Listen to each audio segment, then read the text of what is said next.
урматтуу Жалал Абад областынын тургундары, мына дагы 4 адам, 5 адамдан сырткары дагы 4 адам кошулду. Азыр уже лаборатория уже немесин берди. Булар бизде Ырыс айыл өкмөтүнөн кошулуп атат. Эми фамилияларын окуп эле коеюн. Эң жашы 7 жашар бала. Булардын бардыгы контакттагылар, умурага барбагандар. Бардыгы дагы 4 адамдыкы уже анализ чыкты. Азыр 4 адамды тең алып барып жаткырабыз. Эң кичүүсү ошондо 7 жаштагы бала ооруга чалдыкты. Азыр 10 минутадан кийин биз жарандык коргоону комиссиясы уже чакыртылды.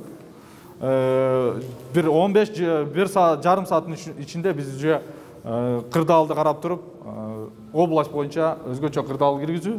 Ошол эле кезде областтык ЧПК дагы чакыртылды.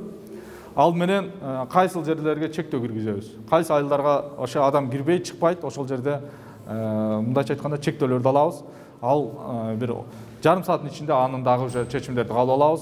Себеп дегенде уже токтобостон көбөйө баштады. Контакттар өтө көп боло баштады. Көчөдөгү элдерди дагы бир жолу мен суранып кетем. Уже бардыңыздар, ичкерге киргиңиздер. Бая мен информация берип кеткенде, обсервацияда 60 адам жатып атат. Бүт немеде турат. Бул 60 адамдын дагы коркунучу бар бизде. Аларды дагы биз дыкат көзөмөлдө туруп атат.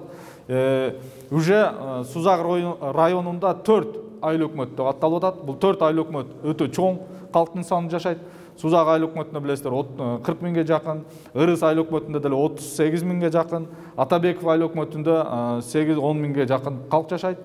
Орто эсеп менен биздин эсеп менен уже 150 миңдей калк жашаган аймактар да уже өзгөчө кырда мындайча айтканда оорулар катталды. Ушул айылдагыларга мен суранып кетем, урматтуу жарандар, ушул айылдарга кирбөөнү тыюу салабыз. Сиздерден сураныш, кирбеңиздер, ден соолук керек болсо, ушу 3-4 мен азыр атын айтып кеткен Сузак, Атабеков, Ырыс айыл аймактарынын аймагына кирбешти бардыңыздардан суранып кетем. Кандай маселе болбосун, ал аймактарга кирбешке аракет кылыңыздар. Себеп дегенде оору мындан ары да таркап кетпесин, биз алдын алышыбыз керек. Көчөдө жаш балдар менен жүрсө, биз азыр өзгөчө кырдаал киргизгенден уже чара көрүштү баштайбыз. Ошон үчүн ушул жактарын жакшылап көзөмөлгө алыңыздар сураныш. Жалпы Сузак районунда 12 болду азыркы күндө. Ошондо 5 коронавирус уже аныкталды. Буларда коронавирус аныкталды деген жарандар. Төртөө тең жөн эле контактта болгондор. Булар контактта болгондор, эң кичүүсү 7 жашар бала. Булар Ырыс айыл өкмөтүндө тургундар. Изоляцияга алынгандар барбы? Шектелип атып анализ алып каралып. Обсервацияга алынгандар бар.